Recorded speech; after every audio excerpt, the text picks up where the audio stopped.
centró en la investigación. Ahora mismo trabaja en el Departamento de Psicología Evolutiva y de la Educación de la Facultad de Educación de la Universidad Autónoma de Madrid. Su línea de investigación se centra en la revisión de la eficacia de diferentes propuestas educativas, en la medición y reducción de concepciones erróneas entre el profesorado y en análisis de la prevalencia de uso y el fomento de uso de estrategias eficaces de aprendizaje. También se ha dedicado mucho a la divulgación y la transferencia, directora académica del evento divulgativo Las Pruebas de la Educación. Colaboró en el comité de expertos que asesoró el proyecto Educación Guiada por la Evidencia y coordinó el curso de la investigación al aula. Además, forma parte del comité científico de la convocatoria Educaixa para fomentar el diseño y la implementación de proyectos escolares fundamentados en la evidencia científica. La charla de Marta se titula Dime cómo estudias y te diré cómo aprendes. Estrategias eficaces de aprendizajes fundamentadas en la investigación. Y la idea, sí, sin dar muchos spoilers, para dar una pequeña introducción, es que a pesar que en la escuela, ¿no?, se intente fomentar la educación como de los estudiantes como estudiantes autónomos en el aprendizaje, en realidad se dedica poco tiempo en el aula para enseñar a los estudiantes a aprender a aprender. Y cuando se hace, a menudo se aconsejan estrategias que no tienen mucha solidez a nivel científico. Y entonces, como resultado, terminamos utilizando técnicas que son o poco eficaces o para nada eficaces. Entonces, nos va a hablar un poco de los hallazgos hechos durante décadas desde la psicología cognitiva y como, ¿no?, a través de esos hallazgos podemos, dar luz sobre cuáles son las estrategias más eficaces para promover un aprendizaje significativo y duradero y eficaz en el contexto escolar. Entonces, un aplauso para Marta.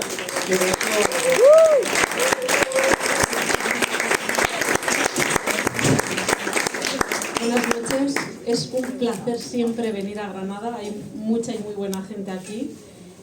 Conocí esta iniciativa, hasta algunos carteles que me encantaron, pues sí, están aquí las personas que los hicieron. Lo que no sabía es que la primera vez que pudiera venir iba a estar aquí subida. Es un honor. Voy a tirar de estereotipos, pero realmente, Chema, creo que ha sido muy mala idea que empiece un andaluz gracioso y termine una vasca sosa. Pero voy a intentar hacerlo lo mejor que pueda. Me lo has puesto muy, muy complicado. Bueno, vamos allá. O casi. Mientras arrancamos, os voy a pedir que a bote pronto digáis o penséis estrategias de aprendizaje, o quizás entiendo mejor, técnicas de estudio que habéis usado, que habéis escuchado, que os han enseñado. ¿Cuáles? Pomodoro. Vale, ¿más? Visual. ¿Perdón? Visual. Visual. ¿Qué técnicas de estudio? Memorizar. Leer y subrayar. Feynman. Esquemas, resúmenes. Vale. Bueno, muy bien. Estas son dos infografías, localizadas al azar en la web para preparar esta charla y, como veis, tienen algunas de las técnicas que habéis dicho, ¿verdad?, sin pensarlo mucho. El leer, releer, ¿no?, reestudiar varias veces la materia, subrayar, resumir, que muchas veces consiste en coger lo que es subrayado y copiarlo seguidito, ¿verdad? Bueno, pues resulta que hay mucha investigación que se ha centrado precisamente en determinar qué estrategias de aprendizaje, técnicas de estudio utilizan sobre todo población universitaria, que siempre sois los más fáciles cuando hace falta sujetos, ¿no?, para hacer investigación, pero también población de secundaria. ¿Y qué es lo que encuentran en general estos estudios? Pues que la población escolar y universitaria apenas utiliza estrategias de aprendizaje que han demostrado ser eficaces. y que han demostrado ser eficaces para aprender, no para aprobar. Para aprobar vale hasta estrategias que son claramente ineficaces, como pegarse una panzada el día antes de un examen. ¿Ya? Esto lo hemos hecho todos.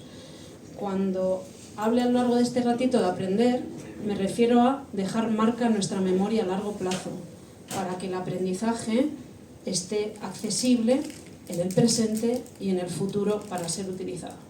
Y cuando hablamos de aprendizaje, entonces ya no todas las formas valen. Yo os voy a hablar de algunas que tienen mucha investigación y muy robusta por detrás. Es investigación buena, es investigación que se ha probado en muestras muy diferentes, de edades diferentes, nacionalidades diferentes, niveles socioeconómicos diferentes, materias diferentes, y siempre, siempre resultan ser eficaces. Vamos con la primera, la evocación. La verdad es que es un nombre un poco feo, ¿no? ¿En qué consiste la evocación? Consiste en tratar de recuperar de la memoria aquello que hemos aprendido previamente. Y podemos hacerlo para explicárnoslo a nosotros mismos o a otra persona, para resolver un problema o para interpretar una situación. ¿De qué maneras podemos evocar lo que hemos aprendido? Podemos escribirlo, podemos contárselo a otra persona, podemos representarlo con un esquemita, con un dibujo. Si además de hacer este esfuerzo de recuperar lo que hemos aprendido, recurrimos a la fuente original de donde leímos o donde escuchamos ese aprendizaje y comparamos que lo que hemos conseguido recuperar es completo y es correcto, la evocación todavía es más eficaz.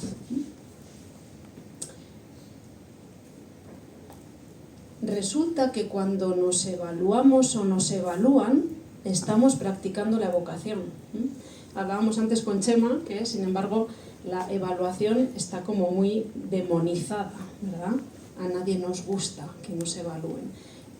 ¿Por qué puede que tengamos este rechazo, ¿no? hacia la evaluación? Porque normalmente asociamos la evaluación con calificación, con una nota, ¿verdad? Y a veces con un suspenso. También asociamos la evaluación con clasificar, ¿verdad? Ordenamos, por ejemplo, a la población escolar que quiere acceder a la universidad vía la EBAU por su rendimiento académico, y aquellos que obtienen mejores calificaciones son los que tienen prioridad para elegir qué estudiar y dónde estudiar. También solemos asociar la evaluación con el beneficio que nos da para detectar o bien qué sabemos y qué no sabemos como estudiantes y tenemos que revisar, o bien como docentes que ya dominan nuestros aprendices o en qué tenemos que hacer más énfasis porque todavía esto no se sabe muy bien. Pero sin embargo, no solemos asociar la palabra evaluación con aprender, con aprendizaje. Y es que la evaluación es una de las estrategias de aprendizaje más potentes que hay. En la jerga académica se la conoce bajo el nombre de efecto de la evaluación o testing effect. Y este efecto de la evaluación es así porque tiene numerosos beneficios. Y cuando digo numerosos son más de 10. Me voy a centrar solamente en 4. Cuando nos evaluamos o nos evalúan, lo que sucede, entre otras muchas cosas, es que el esfuerzo que hacemos por tratar de recuperar aquello que hemos aprendido, que es lo que hacemos cuando nos exponemos a una evaluación, hace que integremos mejor lo nuevo que hemos aprendido con lo que ya sabíamos, ¿no? Ordenamos mejor, organizamos mejor el conocimiento que tenemos y esto hace que esté más accesible. Muy asociado con este beneficio está que si el conocimiento está más ordenadito, está más organizado y está más accesible, me resulta mucho más fácil transferirlo a nuevas situaciones, nuevos problemas, interpretar nuevas realidades. Y esto es muy, muy interesante, tanto para la figura del docente, que muchas veces siente que no tiene tiempo para practicar algo que se ha aprendido en nuevas situaciones, nuevos contextos, y también para las personas, para los aprendices, que muchas veces, yo creo que todos nos hemos quejado de ¿y esto que me enseñaron para qué me sirve? Otro beneficio que tiene la evaluación es que no solo beneficia a aquello sobre lo que nos hemos evaluado, sino que también favorece información relacionada con la que hemos aprendido. Si tuviéramos un texto expositivo, qué sé yo, sobre el cambio climático y nos evaluaran sobre un párrafo de ese texto, por ejemplo, a través de preguntas tipo test, lo que comprobaríamos es que nuestro aprendizaje en relación con alguien a quien nos ha evaluado no solo mejora sobre el párrafo del que nos han evaluado, sino también del resto de párrafos, ¿no? Y otro efecto muy interesante que tiene la evaluación es lo que se denomina como potenciación del aprendizaje. Y es que la evaluación tiene la gran virtud de promover que las sesiones siguientes de estudio hagan que la persona esté en mejor posición para aprender mejor que aquella a la que no se ha expuesto a evaluaciones. Os voy a ir enseñando, no os asustéis, a lo largo de la charla algunos ejemplos de estudios que podríamos considerar clásicos o de referencia en los que se pone a prueba el efecto de la evaluación. Esto lo hago porque a veces decir la investigación dice o la ciencia dice queda como muy abstracto, ¿no? ¿Cómo se pone a prueba, en este caso, el efecto de la evaluación? Bueno, en el lado izquierdo de la pantalla están representados 3 grupos de estudiantes a los que se les ha enseñado sobre ciencia a partir de diferentes textos y después se les deja tiempo para 4 sesiones de estudio autónomo. A uno de estos grupos se le pide que dedique las 4 sesiones a releer la materia, que es una de las estrategias que hemos mencionado antes, y está representado en ese gris marengo. A otro grupo se le pide que dedique 3 sesiones a estudiar y 1 a evaluarse, y está representado en ese gris un poquito más claro. Y el último grupo lo que tiene que hacer es dedicar 1 sesión a estudiar y las 3 últimas a evaluarse. ¿Qué se comprueba? Que si evaluamos a estos 3 grupos 5 minutos después de la última sesión de estudio, los que más conocimiento parecen haber adquirido son los que han dedicado las 4 sesiones a releer, reestudiar la materia. Pero cuando cogemos a ese grupo, a esos 3 grupos de estudiantes, y por sorpresa los volvemos a examinar una semana más tarde, resulta que los resultados se invierten. ¿Quiénes son los que retienen más aprendizaje sobre ciencias? Los que han dedicado la mayor parte del estudio a evaluarse. Y el aprendizaje está una semana después, no 5 minutos después. Lo que deja huella en la memoria, lo que consigue un aprendizaje significativo y duradero, es lo que pasa al menos una semana después, e idealmente un mes después y un año después. No lo que sucede 5 minutos después de haber estado repasando y repasando y repasando, esa panzada que decíamos antes.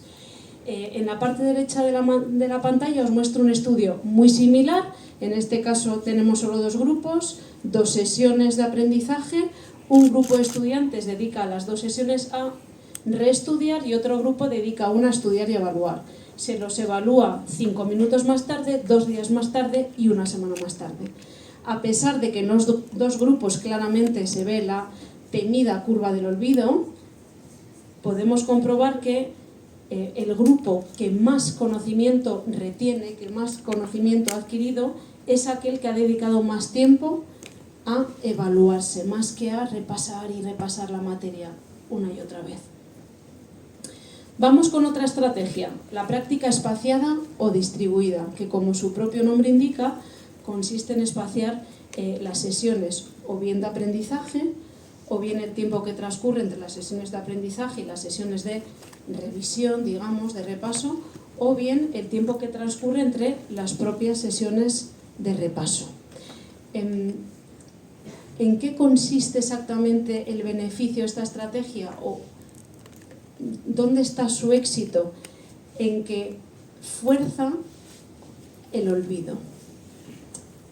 Dejar que se nos olvide un poquito lo que hemos aprendido para hacer el esfuerzo de recuperarlo nos ayuda a consolidar el aprendizaje. Aquí radica el éxito. Es más, si practicamos la evocación de manera espaciada, estaremos consiguiendo o adquiriendo un hábito de aprendizaje altamente eficaz.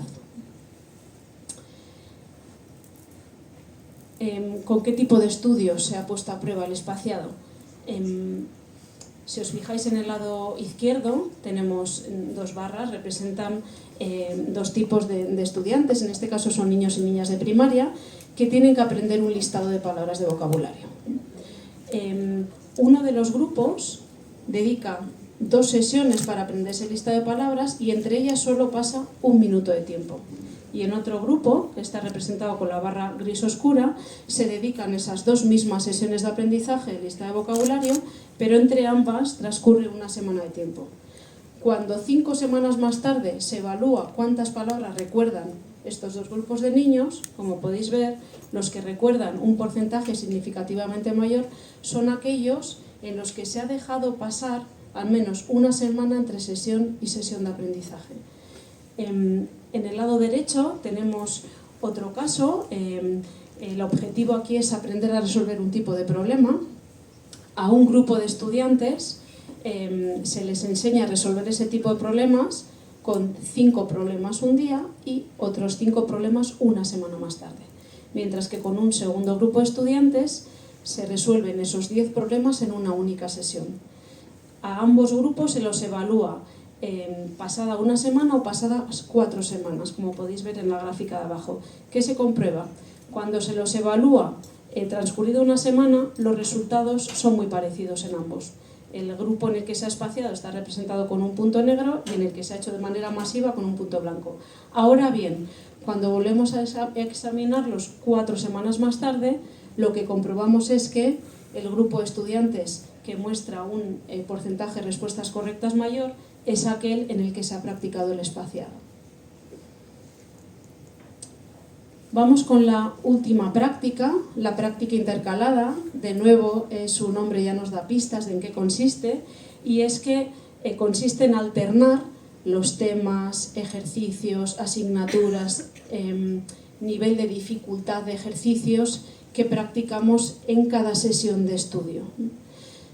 Dicho de otra manera, se trataría de, en una misma sesión de estudio, no dedicar mucho tiempo al mismo tema, a la misma asignatura, al mismo tipo de ejercicios.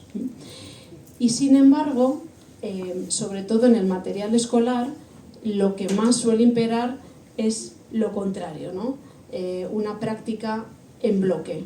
Seguro que todos recordáis el típico libro, por ejemplo, de matemáticas, en el que después del tema de la multiplicación aparecía una sección de ejercicios donde tenías 20 o 30 ejercicios y todos eran de multiplicaciones y ni siquiera hacía falta leer el enunciado porque bastaba buscar las 2 cantidades, hacer la multiplicación e ir al siguiente, ¿no? El problema dejaba de ser un problema porque todos sabíamos que había que multiplicar, ¿verdad? El intercalado, además, es una forma muy inteligente, el intercalar, por ejemplo, los temas, ejercicios, asignaturas, de practicar el espaciado sin perder tiempo. Y el tiempo es muy valioso en las aulas. Intercalar ambos los hace más eficientes. Os muestro aquí de forma gráfica lo que habitualmente se hace en las aulas. Pongámonos en la situación que queremos enseñar a escolares de primaria sobre arte abstracto a través de 3 autores diferentes. Lo habitual es abordar primero las principales obras de uno de los autores y solo en ese momento pasar el siguiente y solo en ese momento pasar al siguiente autor. Y lo que nos dice la investigación es que lo que mejor funciona es entrelazar, intercalar diferentes obras de esos autores a la hora de enseñar, en este caso, sobre arte abstracto. Cada vez que pasamos de un autor a otro, esto nos obliga a tener presente y rescatar qué caracterizaba al otro autor, qué lo diferencia de este primero, y esto nos obliga a organizar bien el conocimiento que tenemos, a integrar uno con el otro, lo que no sucede cuando aprendemos o nos enseñan todo en bloque. Os lo muestro de una manera más esquemática y os traigo, como he hecho en el resto de casos, un estudio. En este caso lo que se enseña es un patrón motor que veis en el lado izquierdo, parecido a tocar el piano. En este caso dividimos a los participantes en 2 grupos aquellos que practican las 3 secuencias en bloque están representadas con un triángulo negro y aquellos estudiantes que lo practican de forma intercalada están representadas con un cuadrado blanco. ¿Qué vemos? En la parte derecha superior podemos comprobar que a lo largo de las sesiones de aprendizaje los que practican el intercalado, y esto es muy importante, aprenden de manera más lenta. Lo vemos, ¿verdad?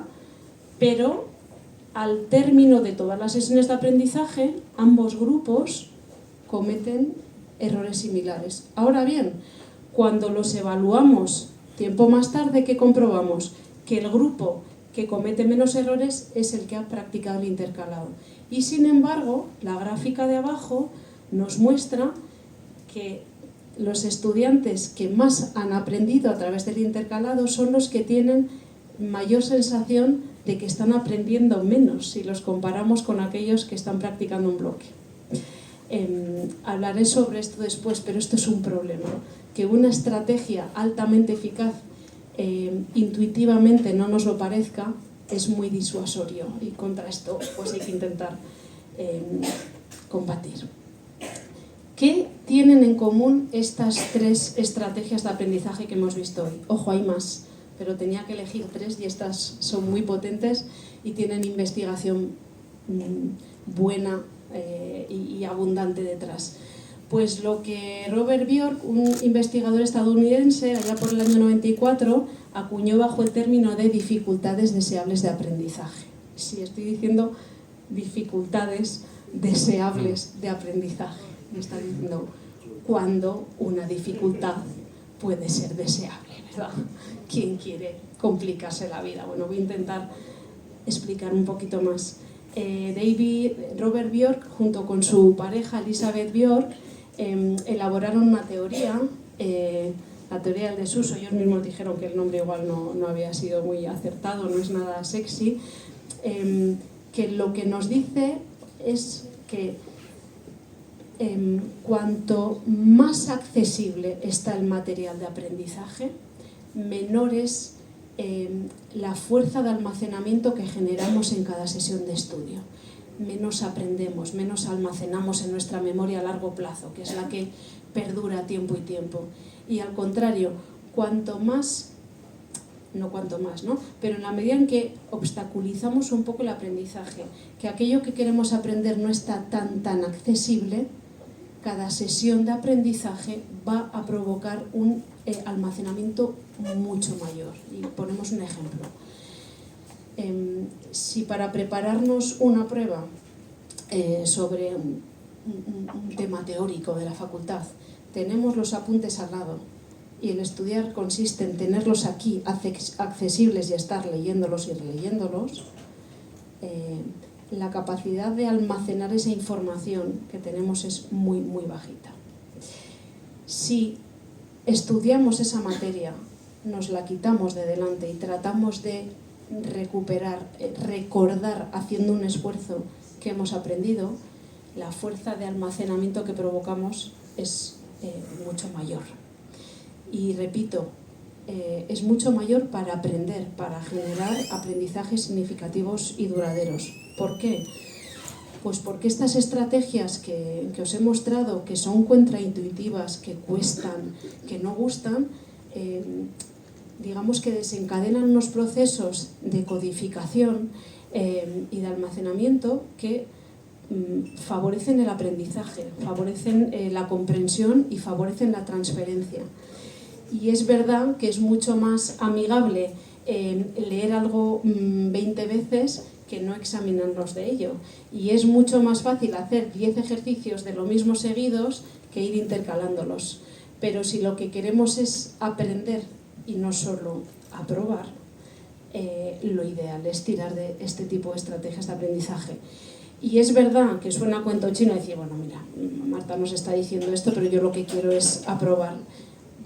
Preguntemos a muchas personas que ya hicieron su carrera en el momento a golpe de aprobar y no de aprender, si pudieran volver atrás, no cambiarían algo, y esos años que invirtieron en estudiar, sirvieron para dejar un poquito de huella y no solo para tener, ¿verdad?, un expediente académico que dice que tienes el título X.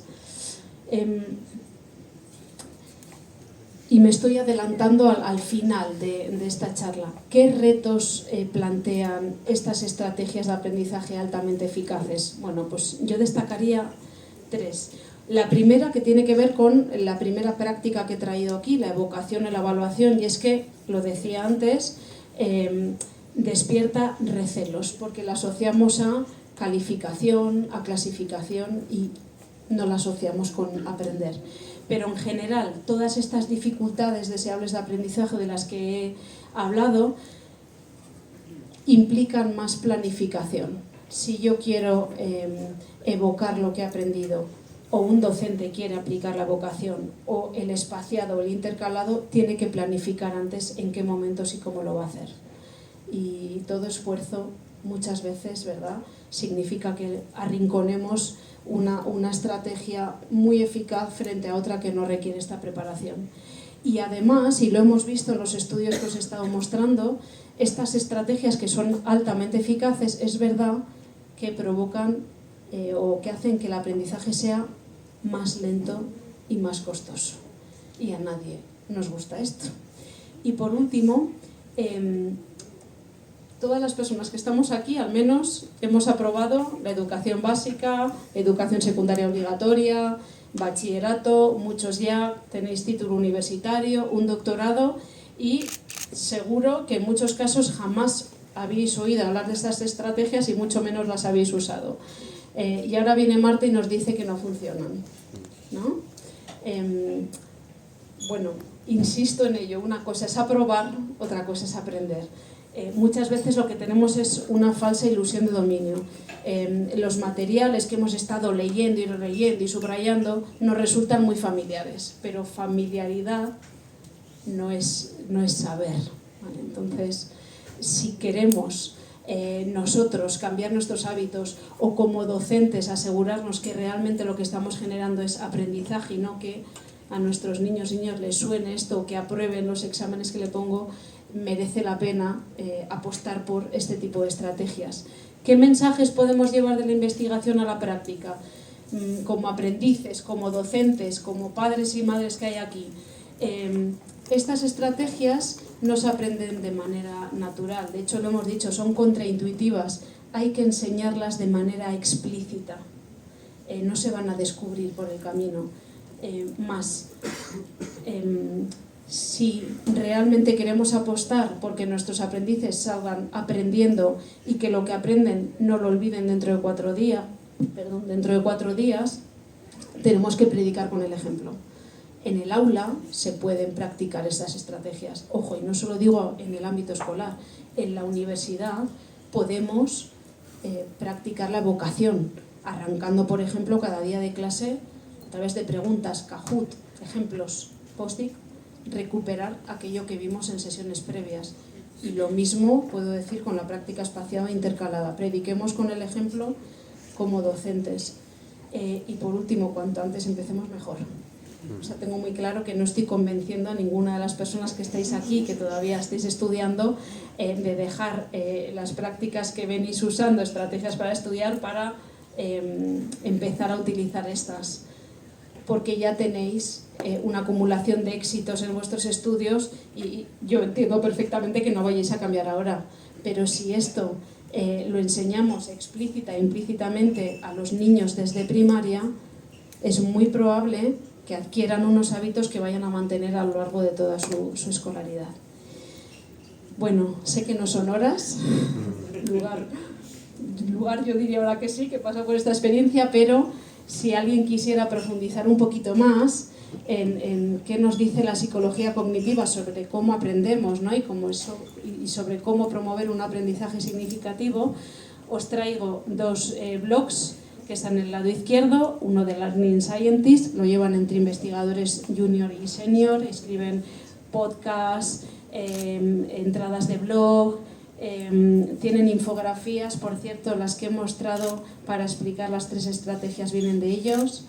Y más abajo os muestro otro blog, Memory and Metacognition Updates, es de un investigador que está en Escocia, Jonathan Firth, y también dedica mucho tiempo a acercar los hallazgos de la psicología cognitiva al aprendizaje. En el medio tenéis un libro, en este caso en castellano, Cómo aprendemos, del investigador y divulgador Héctor Ruiz, en un lenguaje muy asequible, muy claro, y trae al gran público las estrategias que os he traído y muchas más y muchas otras cuestiones que ayudan a entender cómo aprende el cerebro y cómo podemos ayudar a optimizarlo. Y por último, un libro que está abierto de la Asociación Americana de Psicología, en el que los grandes referentes en cuestiones de aprendizaje, en pequeños capítulos, nos traen de nuevo los principales hallazgos que hace la investigación en cómo promover un aprendizaje eficaz. Y eso es todo. Muchísimas gracias.